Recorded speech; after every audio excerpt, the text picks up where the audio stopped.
Hello traders 9 ଜାନୁଆରୀ କୁ ନିଫ୍ଟି ଆଉ bank ନିଫ୍ଟିରେ trade କରିବା ପାଇଁ କ'ଣ କ'ଣ ଲେବୁଲ୍ସ ହେଇପାରେ ଚାଲନ୍ତୁ ଆମେ ଦେଖିବା। ଚାଲନ୍ତୁ ପ୍ରଥମେ ଦେଖିବା ନିଫ୍ଟିର ଡେଲି କ୍ୟାଣ୍ଡେଲକୁ ଯଦି ଦେଖାଯିବ ଆମର ଡେଲି କ୍ୟାଣ୍ଡେଲ ଯେଉଁ ଗୋଟେ ଟ୍ରେଣ୍ଡ ଲାଇନ୍ ଆମେ ଡ୍ର କରିଥିଲେ, ଏ ଯେଉଁ ଟ୍ରେଣ୍ଡ ଲାଇନ୍ ଆମେ ଡେଲି କ୍ୟାଣ୍ଡେଲ ଡ୍ର କରିଥିଲେ ଏବେ ବି ମାର୍କେଟ ବ୍ରେକଡାଉନ୍ ତ ଦେଇଥିଲା, କିନ୍ତୁ ବ୍ରେକଡାଉନ୍ ଦେଇକି ମାର୍କେଟ ପୁଣି ବାଇଂ ହେଇକି ପୁଣି ସେଇ ଡେଲି କ୍ୟାଣ୍ଡେଲ ଭିତରକୁ ପଳେଇ ଯାଇଛି। ମାନେ ବ୍ରେକଡାଉନ୍ ଏପର୍ଯ୍ୟନ୍ତ ବି ଦେଇନି, फिर भी ए ट्रेंड लाइन ऊपर एबे भी मार्केट क्लोज କରିଛି।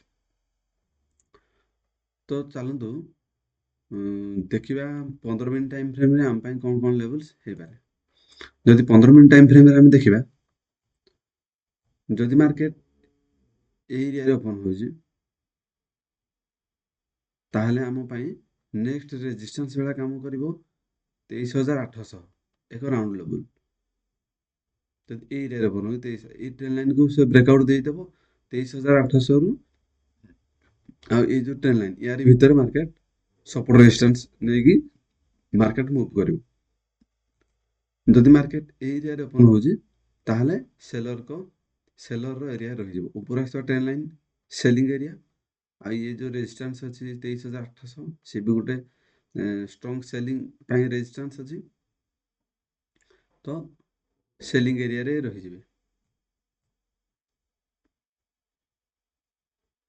जदि market directly gap down open होची, जदि 23,500 तळे 23,500 तळे जदि डायरेक्टली गैप डाउन ओपन होची ताहले ये कंप्लीटली नेगेटिव हे जिवे, डाउन साइड मूव करिवो। जदि मार्केट फ्लैट ओपन होची ए एरिया रे ताहले आम पई रेजिस्टेंस हो ट्रेंड लाइन आउ तळु आस्थवा डेली कैंडल ए जो ड्रॉ करछन ट्रेंड लाइन ये आम पई सपोर्ट भला काम करिवो। जदि market directly gap up open होची 23,800 ऊपर 23,800 ऊपर ताहले हमकु प्राइस एक्शन को ही फॉलो करिया पड़े, कारण या परे बाइंग होबा ना सेलिंग होबा रे किछि कंफर्मेशन नै। बायर एक्टिव हे पारंती कि सेलर भी एक्टिव हे पारंती।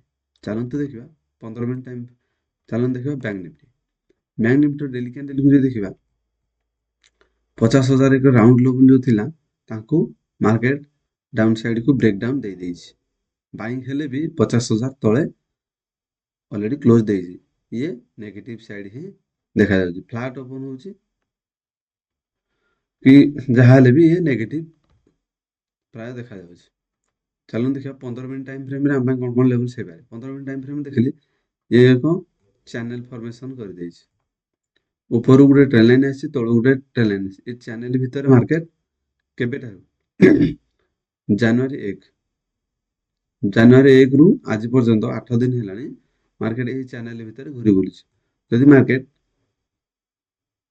फ्लैट ओपन होछि ताले ऊपर आसा ट्रेंड लाइन हम पाए रेजिस्टेंस वाला काम करिवो आउ डाउन साइड मूव करिवो। आ जदि ए डाउन साइड रे सपोर्ट नबो, ये ए ट्रेंड लाइन दिटा को हम पाए सपोर्ट रेजिस्टेंस वाला काम करिवो। मार्केट जदि by chance gap up open होछि ए एरिया रे ताले हम अपसाइड व्यू रखिबा। जदि डाउन साइड रे गैप डाउन ओपन होछि डायरेक्ट तळे ताले हम डाउन साइड व्यू रखिबा। এই ভଳି নিফটি আর ব্যাংক নিফটি ট্রেডিং লেভেल्स पे वीडियो को लाइक एवं चैनल को सब्सक्राइब करंतु। Thank you.